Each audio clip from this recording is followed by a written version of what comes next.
third year historians, and welcome to our new topic, which is our first National 5 topic in history about the Atlantic slave trade. So this lesson is just a really quick introduction lesson. You don't actually have to write anything down from the slides and things as we go unless you really want to. You can pause the video at any time to do that. There are 2 tasks at the end which are basically kind of just introduction tasks to get you thinking about the topic, and those are the only things that you actually do need to write down in this lesson as you go. There is not going to be anything to upload from this lesson. It is literally just a quick overview and an introduction of what we're going to do, so you don't have to worry about any assignments from it this week. So what we're going to be studying in this topic, it's divided into 4 main areas at National 5 for the topic to be completed. We start off with the triangular trade itself. So this is the name that we give to the route that the ships would have taken from Europe to Africa and then to the Caribbean islands, or the West Indies as we refer to them as, to deliver their slaves and pick up other goods which they would then take back to Britain.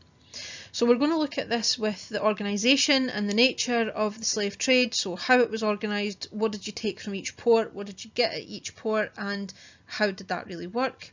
We're going to talk about the British ports in a bit of more detail and think about how the slave trade impacted on these things, and we're going to talk about the African societies and the slave factories that existed in Africa and the impact of the trade on that. The next part we're going to look at is about Britain and the Caribbean, so we're going to think about the importance of sugar as a crop and a cash crop and why it was so important to make so much money.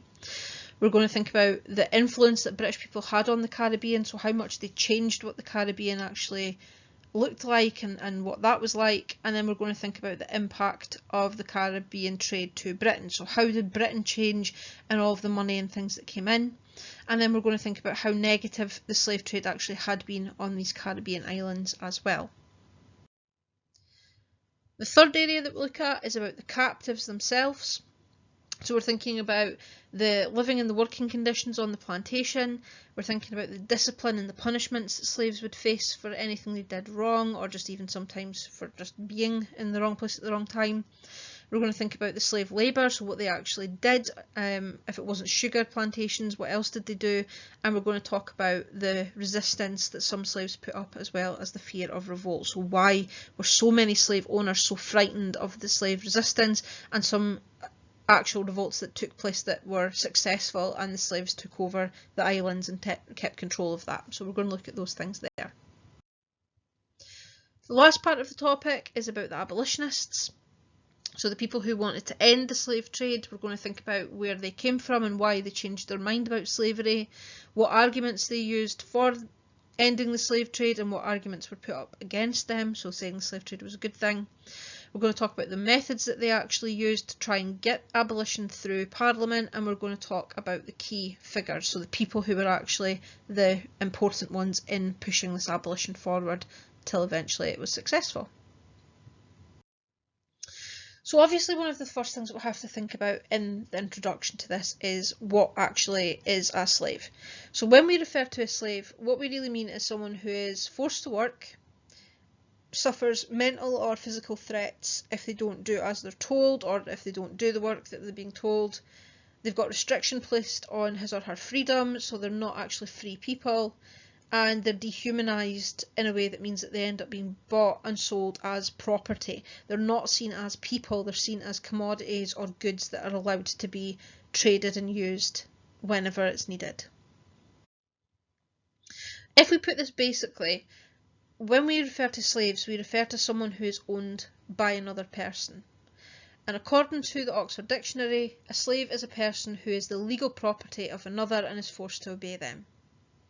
So they have no money of their own, no freedom, no identity. Quite often their names are even taken from them. They're given new names by their owners, and they have no choice. If they refuse to do as they're being told, then they can be killed because they are not seen as people, they are not seen as human, they are just property that can be taken, used, abused and gotten rid of whenever necessary. So we know then that a slave has to do what is asked of them by their master. Usually it's work of some kind on plantations or other things at this time. They're punished for not following their master's orders, for working too slowly, for attempting to run away, amongst other things. And when we think of slavery today, the first thing that tends to come into our minds is the plight of the black African people who were captured, sold into slavery, and then taken to the Americas to work on the plantations there. This is the Atlantic slave trade, and that tends to be the thing that we think about. However, slavery had existed for a lot of countries across the world for a very long time. A lot of empires had actually been built using slave labour, and slavery can be found in lots of accounts throughout history of different places.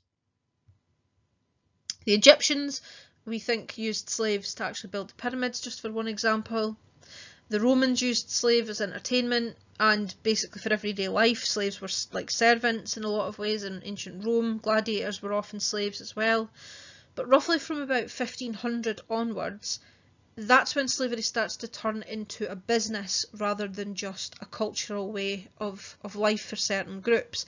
It becomes an actual business where you can buy and sell slaves. As a result, that means that when we do think today, we think about these African people who were taken from Africa to the Americas or to the Caribbean and sold into slavery to work there on those plantations. But the slave trade and the use of slaves existed then from that point until the 19th century. It brought mass amounts of wealth to the British ports and the merchants, but the conditions of the actual slaves themselves and the slave ships and then the plantations were often horrific. Millions of slaves actually died on a period known as the Middle Passage, which is when they were moved on the middle part of the triangular trade route from Africa to the islands and forced to work there. And these conditions were really awful. About half of the amount of slaves actually died before they got to the plantations. Slavery in the Caribbean was then introduced, of course, by the Europeans who had plantations there and wanted cheap labour. They originally tried to use native people, but the native people succumbed to European disease and died, so they were not able to actually use them as effectively. They more or less resulted in the wipeout of native peoples in these island areas. They then tried to use European people who succumbed to the heat and the tropical diseases and died. So again, that wasn't a perfect solution for them. So slavery was the way that they were going to deal with this, needing the cheap labour and not having another option. London, Liverpool, Bristol and also Glasgow for the Scottish link were the main ports in the beginnings of and the ends of slave voyages. This is where the goods came from, and this is where the other goods came back to. However, we also have other ports, like we said. Greenock and Glasgow are good examples of other ports that were used, but these are the main ones that we refer to when we talk about the main slave ports.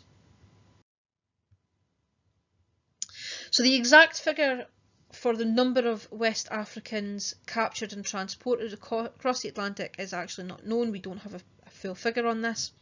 We estimate that it was approximately 10 million people enslaved by Europeans over the whole period of the slave trade, and approximately 10 more on top of that actually dying before they actually got to the destination. British ships, so ships from the UK, carried just over 3.4 million Africans into slavery of this 10 million people. It was a system of forced, unpaid labour that helped to drive the British economy ahead of many of its rivals, and it resulted in banks, industries, schools, buildings, libraries, all of these things being developed and brought into Britain. It kick-started the Industrial Revolution, and it paid for a lot of the developments in Britain that we are still seeing the benefit of today. So without the slave trade, Britain would not have been the country that it was, and it would not be the country that it is today. So, tasks for you for this is to have a look at this video. You can either click on the link provided, it'll say task 1 video 1 and then a link, or if you go into this topics playlist where this video also is, you will see it and you can click on it there. What you're going to do is you're going to watch it, it's about 5 minutes long, and you're just going to bullet point or mind map any information that you can see or hear, or facts or figures about the slave trade itself that's going to be useful for you, just as kind of a background bit of information. Your second task is to do the same thing as the last task with a different video. Again, this one's about 4 or 5 minutes long, and you can find it by clicking the link or going to the playlist itself and playing the video, and you're looking to mind map or bullet point any facts or figures or information from this video as well. And that's it for the introduction. You don't have to upload a copy of your notes or anything, but you do have to do the task as a background bit of information and an introduction. You might want to take a new jotter or some new places for your notes, because obviously this is now our National 5 topic and you're going to want to be able to have these notes to hand. If you don't have a new notebook or things you can use at home, or you can do it online, that's fine, or you can pop to the reception in school and pick up a new jotter anytime that you need to. Any questions or anything that you're not sure about, ask your teacher, post in the team or send an email and let us know how you're getting on.